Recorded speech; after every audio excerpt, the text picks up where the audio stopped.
Chupini. Olá, meus amigos felinos. Olá, Pilu. Está passeando com a Kelly? Ai, poxa, que gracinha. E que olhos lindos. Oh, mas você já está grandinha para chupar chupeta. Pilu, você fez ela sorrir. Até breve, Pilu. Essas flores são tão cheirosas quanto os perfumes mais refinados. Olá, Gas. Oh, uma surpresa para mim? Tadã! A centáurea laranja. Mas que gosto incrível você tem. Esta flor é como um perfume.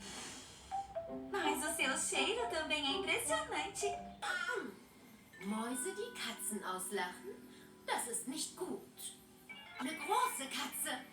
Löwen, Tiger, wir sind die wildesten Tiere von allen. Wir können nicht zulassen, dass Mäuse einen Löwen auslachen. Okay, Versuch das. Eine große Katzenpose. Die Beine breit, den Kopf zurück. Nicht schlecht. Denen hab ich's gezeigt. Dran, steh wie ein Löwe. Die Beine breit, den Kopf zurück. Ein Tiger, genauer gesagt. Und ich beiße nicht. Biber? Ups. Markus Mäuschen, du hast schon wieder eine Spur.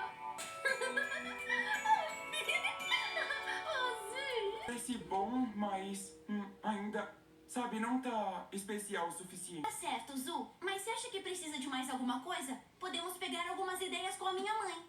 Isso! Mas não tá especial o suficiente pra Bisa. O papel é um pouco fino. Ele pode rasgar. Preciso pegar algumas coisas pra colocar no livro da Bisa. Ótimo. Até mais tarde. E muito obrigado. Ai, meus bigodes! Que vento forte! Escolhi a hora errada pra passear! Não! A minha sombrinha! Lampo, Milady, Pilu, Almôndega, são vocês? Não, ela reconheceu a gente. Ah, obrigada! Vocês são mesmo! Super gatos! Foi exatamente... Jogo gira-gato, pegada roupa. Presta atenção na mamãe. Patas pra cima e voilá.